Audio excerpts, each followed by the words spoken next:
My name is Gina Cunningham. I was born in 1955 in Springfield, Massachusetts. It's about 2 hours north of New York, but it's quite a provincial place. I got out of town and away from my family as soon as I could. I was educated as a Catholic, sometimes in Catholic schools, which meant I was mal-educated. All I wanted to do was go to New York and be a hippie. And then after that was be an artist.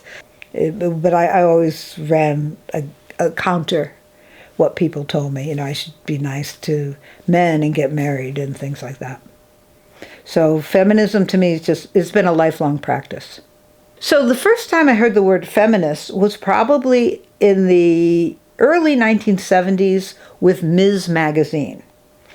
And because I had to escape the evil nuns that educated me and my family who were, shall we call them, Philistines, I would go to the library and I would read and I would read and I would read anything. So Ms. Magazine came out.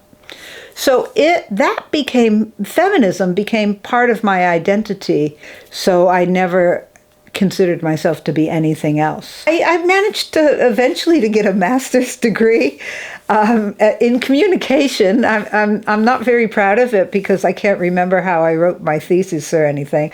But really, from the time I was 24 onward in New York City, I was looking after my kid. I push a pushchair, a stroller around the East Village, get into a bar, smoke a cigarette if I could, and sometimes go out. But I've been taking care of my kids. It might have saved my life as well, because then you reason with yourself that you have a person that's very dependent on you, and so you can only go so far. You can't go to extremes.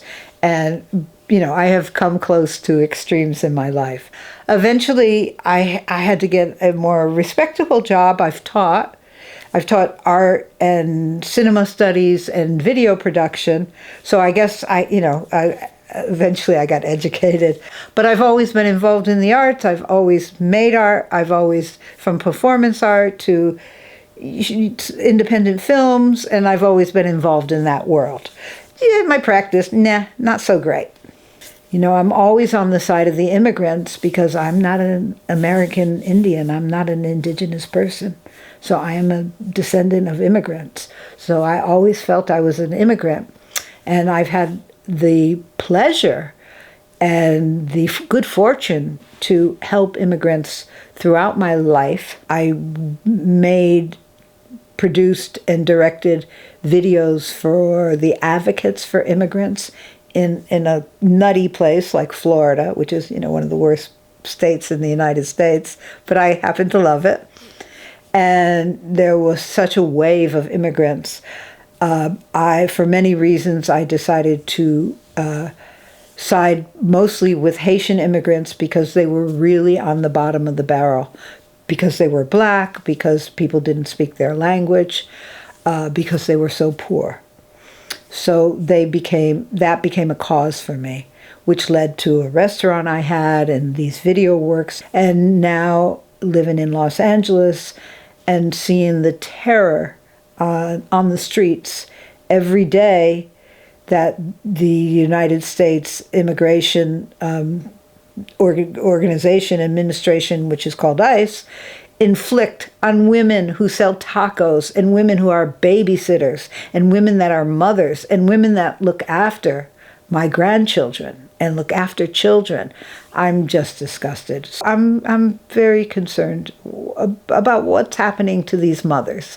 They are criminalizing them. They are not criminals. For the last, I would say 5 years since COVID, I started investigating my family seriously and putting together some videos and about my family. I have several, but the main one is a film that I premiered in 2022 about my great aunt. It's called Pascalina of Springfield. My great aunt was a mafia boss. And still to this day, I've shown this very humble film I made because I made it on my iPhone with no money. But I showed this very humble film in many cities and won some awards because people are fascinated with the fact that there was a woman mafia boss. She took over her husband's prohibition bootlegging business, and apparently she did a wonderful job, and men listened to her and men obeyed her, and she was the boss. I just recently returned from south of Napoli in Italy because I was able to talk to the Italian side of the family there about their take on it. And I actually was able to meet an aunt, and she is 93 years old, and she had her stories about this tragedy. You know, there's some mafia wannabes that are my cousins that have threatened me. But other cousins and one of my brothers, they flew across the country to be with me in Los Angeles and Hollywood, California, where I premiered the film. And they came there specifically to support me. You know, it's been quite a journey the last 5 years doing that.